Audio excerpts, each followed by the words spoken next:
Hello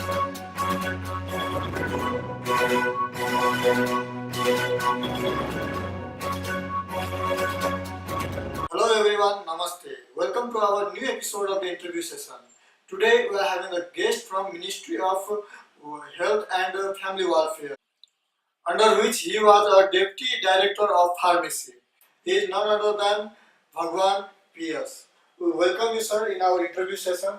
Thank you. Thank you so much for accepting our invitation on the short period. Sir, how was the overall journey? When you have graduated with your pharmacy degree, how was in that time the pharmacy, and today you see the pharmacy, sir? Journey was quite interesting and it was equally challenging. Every day was a challenge, every moment was a challenge, struggling. But it was very interesting and I could see a regular progressive growth. I mean, on my personality and also in the overall professional environment. See, I joined this pharmacy course in 65, the Government College of Pharmacy and Bangalore. And then 69, I passed out the B.Pharm course. Then it was under the Bangalore University. That time RGHS is not there. RGHS, Rajiv Gandhi's university was not there at that time. It was under Bangalore University. But we had lot of subjects, even if you recollect the students' thing. We had lot of subjects were pushed, packed into the course. We had engineering subjects, we had a mathematics subject. Mathematics means trigonometry, calculus, arithmetic, even engineering drawing, engineering mechanics. In that time? In that time. And then we had only 2 classrooms in the Government College of Pharmacy. So in that 2 classrooms, we had the college principal had to accommodate all our classes. So I joined as a second batch and came out as a third batch because I failed in third B.Pharm. Okay. Yeah, third B.Pharm I failed. So, like this, but an interesting one, teachers were few, but I am very grateful to those teachers.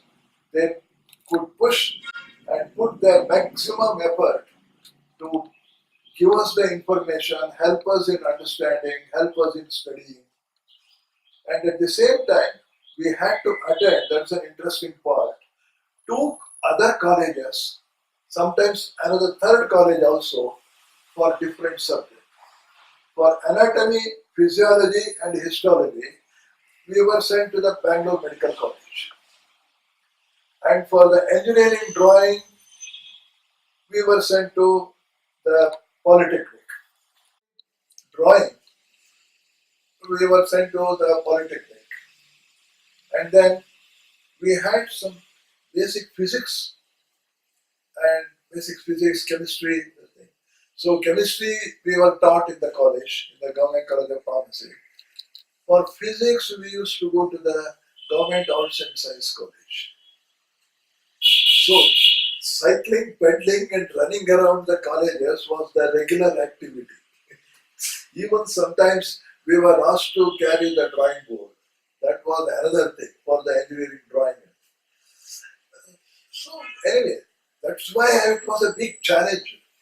Even for the people who organized the college, who administered the college, for them it was much more challenging because they had to find the teachers and also time to synchronize our timings. Yeah, true. Match the timings of the medical college, match the timings of the engineering college. Like that. Completing your graduate in pharmacy, B.Pharma. So, like you are saying, physics was there, like engineering subjects were there, chemistry, like all the what is the basic subjects going through the PUC, it's also coming in the bachelor. Yes. So, including all the pharmacy subject like pharmaceutics, this medicinal chemistry, biochemistry, all those subjects, whatever is there, organic chemistry, inorganic chemistry, 1, 2, 3 is there, all those things, pharmacognosy is there. Including that, it was there? Yes. Means you have studied this, both of them? No. It was there phased out. The first year it was more a basic. Second year, little advanced. Third and fourth year, we had 100% pharmacy subject.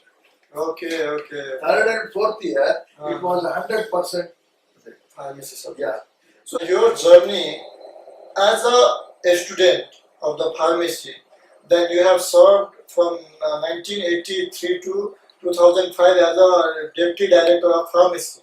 Yeah. How was the actual journey as a student, being a professional? How you see the both the different paths?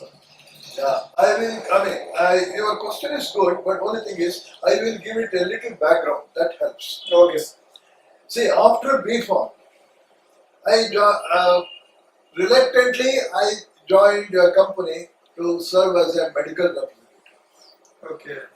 But wonderful thing that happened in my life, in that day, one Mr. Krishna, who was a manager earlier in the Hext company, he was our sales manager, and he, in 15 days, he taught me how to work or how to serve as a representative. The mannerism, talking, everything he taught me A to Z. Okay. The soft skill. Exactly. And he taught me the communication skill. Earlier, my communication was not this clear. I used to rush through my expressions. Sometimes you won't understand the last word or the first word, something used to happen. But he modeled me, remodeled me, retuned me for the job. Okay. Though I was reluctant, I worked hardly for 6 months, but that gave me a wonderful experience and also a training to talk to the people. Okay. Then when I joined as a teacher, it became very easy for me to talk to the students, the same tone, the same way I was talking to the doctors and friends, same way I started interacting with the students, delivering the lectures and also conveying the information over the subjects. But it's something I feel something because I'm also sitting in the OPD along with the doctors, and when I was there in OPD, the MR came, medical rep, and they came like something like without any knowledge. I asked the mechanism of action of the amlodipine. They don't know. Adverse effect, they don't know. So now when I ask the qualification, they are not from the pharma background also, neither from the medical background. Somebody are the like PUCs, they 10 plus 2 with the science they have done. Someone has, many few are there who have done the BSc in the microbiology, something like that. So this is a bit sad. What we are seeing like that, but when there is the now many people has like many big pharma companies. If I talk about, I can't talk about on the camera anybody's name because it will go something wrong. But like if I talk about the USA scenario, I am going through the somebody of research. Their MBBS are doing the MR job. Medical rep are the MBBS. Yes. And above them, then there is the called as medical scientific license team, where the PharmD, MD, and PhD pharmacologists are taken. Exactly. So, if we see like the PharmD has recently launched into the India, the US PharmD are the more advanced than our Indian PharmD. Definitely. Now, my question to you, like you are the deputy director of the pharmacy, and when you have done your graduate as a B Pharma. In that time, maybe like this much specialized branch and modern medicine is not this much advanced in that time. I agree that. But now diploma is pharmacy is there, B Pharm has taken place. Another side, PharmD now came into the picture for the clinical side. Pharm, there are the different specialists are there. Every specialist, either for the industry, for the clinical setup, either for the pharmacy practice, all are available. Then PhD has taken place. How you see different barriers for the each different separate kind of specialization, sir? See, as the days pass and the technology advances, naturally there is what is called the convergence of various professionals, that is, the interconvergence will take place. Just as you said, MBBS are working on MRs. In USA. In US. In USA. Yeah. That is true. Because particularly when the technology takes the forefront, there are two issues in marketing. One is technology taking the front seat and the marketing taking the front seat. In India, it is the marketing that takes the front seat, technology takes the back seat. Means our pharma industry in India is just a generic industry. That we are just making the generic, we are just making as a trade. No, not generic. Even when they make a brand, at the front level, at the field level, they want to generate prescription. Then means they have to generate the market. Okay. See, there are two issues. Suppose, if you are a doctor and I am a representative, then I will talk to you on the technology, the molecules. You see, in those days, first thing is introducing ourselves. Next thing is comes the product. If my introduction is not correct, then the product introduction fails. True, sir.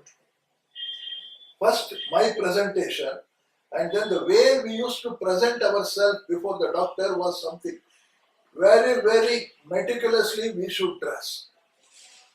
Not like the present day people, even they go in a whatever the dress, jeans, and other things they go. Of course, I don't have any comment on that, but that was the trend. No, formal is required. Exactly. Even still. No. Then the fact presentation. When I present a molecule, for example, the furosemide was just introduced. So that was one of the products. So I have to present that molecule to the doctors. And intelligence, my sales manager, what he said, Mr. Bhagavan, for first 1 month, you please meet only quacks. Okay. In those days, quacks were plenty, qualified MBBS were less. He selectively told me, you please meet the quacks. Why he said it is easy for me to talk. Yes. They will quietly listen. They don't ask many questions. So it will be a training for you. Then we moved into the MBBS people. And by that time, I was well versed with my molecule. So I could easily talk to them. So the molecule, presentation of the molecule, and telling the brand in which we are bringing the molecule, the strength, the dosage, and then the indications. And then very lightly we used to push the side effects. Without telling the side effects, I was never leaving the doctor's chamber. But there were doctors who used to say, I know. I used to keep quiet. I used to keep quiet until he asked the questions. Then I used to give him the literature. Then he used to read the literature and then pick up 1 or 2 things and then ask me a few questions. I used to clarify. So that's how the detailing was there in those days. There is a D farm, B farm, farm D now came into the picture. Young farms already there are many specialization and PhD also they are having the specialization. So how you see the different barriers for them? Like barriers for our courses, in different courses. Yeah. A forum day alone is useless. A B form alone is useless. And the diploma is again useless. But they may deliver the service in the system. All will deliver the system. But if the professional development is there, for example, if you look into the parallel, an MBBS is there, after that the PGs are there, the MD, MS are there, and specialists, super specialists are there. So a man MBBS, he will look into it, and if he feels necessary, he will refer it to the next higher man, like that. It can the cases get referred. Whereas in the case of this only appointing only diploma or only B form, he doesn't have any elderly man to discuss and to resolve the problems, anything he encounters. So that is why we require a definite hierarchical staff structure. At least a professional hierarchy should be there, so that one will assist the other, one will support the other. So it's just like a chain from assistant to there is one assistant healthcare professional to the MBBS. Yeah. Then MBBS will take the charge. If they don't have, they send to the MDs. Yeah. MD, they don't, they are senior MDs are there. Exactly. Like that, you mean to say like the diploma in pharmacy, let them establish in the hospital also. Yeah. Let them assist to the what is the pharmacy things are there. If they can't handle, they can go through B farms are available. If they can't handle, then they will come to the Farm D or the Yum Farm. Correct. The PG are there. Correct. So like that, the one channel it will be built to be the one. Exactly. This is what is called the pharma care department, and Okay. you call it pharmaceutical care. Okay, okay. Right. Actually, I have made one proposal. Yeah, I've seen you have kept in the Facebook also. Yeah. Why now everybody is fighting for the clinical pharmacy, not for the pharmaceutical care? Exactly. I've seen many things. It's really inspired me also many things when Yeah. I saw you in the Facebook. Yeah. Recently, one protest has been happened by the family doctors. Yeah. Either it's in Andhra Pradesh, Yes. Telangana, Yeah. in some part of the Maharashtra also, Yeah. and some part other parts of the India too. Many are for the some are for the prescription rights. Yeah. One are for the clinical pharmacy post. Yeah. So how you see, sir? Does those rights what has been demanded by the family doctors, it was correct? Yeah. Does the government have to look into it? If not, who will be the if this course will be failed? Who will be the responsible for the failure of the family in India? Yeah, the failure aspect we will come later. Okay. Let's talk something positive. Okay, sir. Okay. See, I look at it in a different way. Suppose you want to build a house. Do you buy a property where lot of rubbishness are there, where already a depleted building is there? Do you like that type of property? Or do you buy a clean land where nothing is built? Which type of property you prefer if the choice is there? Nothing will be Nothing. That means you want a clean slate. clean slate. So for pharmacy, for profession, we have a very clean slate Okay. because nobody has done anything. If somebody has done meddle with the system, then repairing is a big job. Repairing is a big job. That's very difficult. Now nothing is there. We can give the proposal to the government, telling them this is a neat program. The whole structure will be like this. Please discuss and then put it in place. That means you have made a drawing and then your land is clean. You put the drawing there and then build the house. So it becomes fantastically good. And my proposal at that time, it was made for a particular hospital in Bangalore. Whereas if the clinical pharmacy, in the pharmacy, overall, like if I call it a pharmaceutical care or a pharma care, we have two streams. One is a logistic stream, which is not much involved in the clinical, but it is supportive to the clinical. Another is a clinical support scheme. The stream that supports the clinical activity. So, for the logistics, we can have the M-Pharm people, M-Pharm pharmaceutical, the hospital pharmacy or the M-Pharm, what is that, pharma practices, something like that. Pharmacy practice. Pharmacy practice like that. Whereas under Pharm D, we can have a clinical support system. And if under clinical support system, you will have a B Pharm, you will have the D Pharm. Under logistics, you will have an M Pharm, under him you have a B Pharm and then the diploma people. So like that, all will be working to support all. And all will be supporting the hospital. So my question is, does those protests, it was right because it has been asked for the prescription rights. When prescription rights will come directly from, still we are means when we are practicing, we are directly related with the patient only, with the help of the doctors. Because without their guidance, it is a bit difficult for us. And still when I am practicing, like there is a professor Sasidhar, Dr. Sasidhar is there, Dr. Ajay Krishnamurthy sir is there. All are the MBBS MD senior professors are there. Even the PG are helping me. So I am getting towards them to like going through the prescription and many things I learn.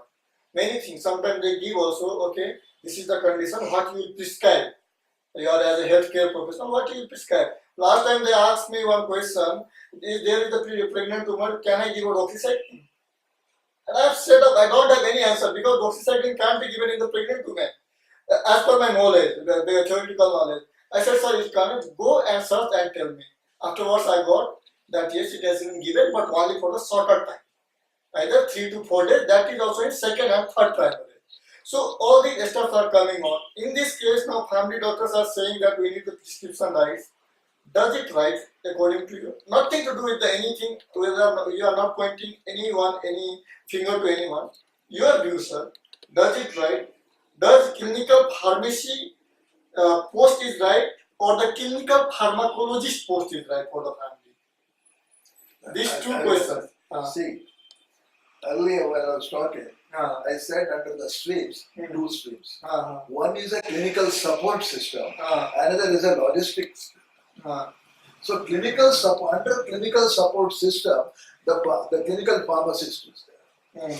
That means it is very evident that he is supporting the clinician. See, everyone is a healthcare member. Everyone is a healthcare member, and the captain of the team is the clinician. So every member in the healthcare team should support the clinician. That means the doctor, what we popularly call. So suppose the prescription right, you cannot go out of the team and then start doing something. No, they are not saying that we are going out of the team. They are saying diagnosis is there, but at least we also can have a right to write the prescription because we are studying 6 years. We are having 2 pharmacologies, 3 therapeutics. From second year, we are having the patient exposure, and in 6th years, completely internship is there. So, according to my feel, if PharmD has been also regulated by the Medical Council of India, accordingly with the Pharmacy Council of India, it can be given easily. This stuff will be not there, the path will be not that much. No, I tell you. So as far as the prescription right is concerned, I don't know who coined this word. Okay. Strictly speaking, yes sir. Prescribing is not a right. To prescribe, it is an inborn information and logical information that comes out from our intelligent tank. With all the comprehensive knowledge, the prescription will come out. Prescription should not be looked as just a paper and an ink mark. So just because I know the name of a medicine, I know the health problem, if it is maybe I am correct in linking these two, if I write a name of the drug, that doesn't become a prescription. Prescription is the result of the logical output of my entire medical knowledge, histopathology, the pathological knowledge, understand, and the demographic knowledge. Many a time, doctor will not, some infection will be there, some only the symptoms are appearing. But the doctor will be knowing what is the prevailing disease in this particular season, what is causing it. So, the demography is to be known, the endemic or epidemic problems also should be known. And then the patient personal profile is more important to come out with a prescription. And then second thing is only the person who can handle any undue event subsequent to the prescription and compliance to the prescription, only he can prescribe. That is the doctor. Okay. Got your point. You got it? Yeah, I got. I should be able. I hope other also get this thing. See, that if I quote Dr. B.M. Hegde, he will say a good doctor is one who knows when not to prescribe medicine. True. That's right. Okay. Yeah, that's true, sir. So, as not a prescription also, now in India. Second, let me complete it. So, because that is the people who are asking the prescription right. Only thing is, so many questions will come. Social questions, academic questions, legal questions, professional questions. Registered medical practitioner is only authorized to prescribe. You may say, Ayush doctors are being given, BAMS, BAMS are given, but whatever may be that, the law accepts them because they are all registered medical practitioners in their own system. They are there in their own system. They come under, and now the government idea of a bridge course and everything, that's a different issue. But coming to that, we have registered ourselves as a pharmacist in the Pharmacy Council. Suppose when it comes to the registrar is summoned and then say you have issued him a registrar and he is claiming that he can practice. Registrar will say, sir, my certificate is only that he is a registered pharmacist. Right? He may be having a different qualification. He is a registered pharmacist. So being a registered pharmacist, we should be a registered pharmacist, but specialization in pharmacy, you are free to do it. But prescribing is not a specialization of the pharmacy. But therapeutic drug monitoring can be done by the Therapeutics, everything. Medication management, and then medication counseling, and then monitoring, patient profile preparation, and supporting the clinics with all your knowledge. These are the duties of the clinical pharmacist. Many a time, doctor will not be having time to interact fully with the patient, whereas you will be having time to go through that. So when during the course of interaction, you may find something else in the patient. Those things you have to connect it, you should prepare the patient profile. Then with this is the problem, with solution also you can go to the doctor and choose. See, we have to develop the relationships instead of claiming to be with the rights. There is no right in the health profession for anybody. For example, I tell you, MBBS, what does that mean? Bachelor of Medicine and Bachelor of Surgery. yeah. That means he can do surgery. No. Bachelor of Surgery. Earlier days, MBBS people used to do appendicitis, everything. Yeah, true. But now they don't do it. Yeah. See, we should understand the differentiation with the advance of the thing. Yeah. See, if you want, you orient your course in a different way so that you become more competent naturally. You should not become a competent by demanding. Inherently, you should become a competent. Then general question comes, why there should be a BBS course? Why the medical college is there separately? I agree, sir. I agree. These are the issues. So, but there will be, if a Pharmacy Council of India can do some collaboration for the family course, it will be good for the healthcare system also. No, I tell you, here, regarding this course, see, the diploma course and the PharmD courses, they should be run in hospital. They should be conducted in the hospital separately, with, not in the hospital, with the full hospital facility. Because the diploma man should learn the hospital logistics, how the drugs are procured, how to procure, how to evaluate the requirement, how to economize the budget, available budget, and how to distribute, how to do the demand analysis. All these things he should learn. Likewise, the clinical pharmacist, you do it, you learn it elsewhere, and then there are, with due regards and respect, there are some institutions who are hoodwinking the PharmD course without a hospital facility. Is it? Yes. It's happening here in India. Yes. Oh my God. It is happening. That's the big problem then, sir. Yeah. It is a problem. Because Then what Pharmacy Council, they don't do the inspection or anything. you talk to me about the responsibility and failure. Sorry. You are so clever. You are coming to that. Okay. See, the Pharmacy Council is a regulating body. PCI, just like MCI.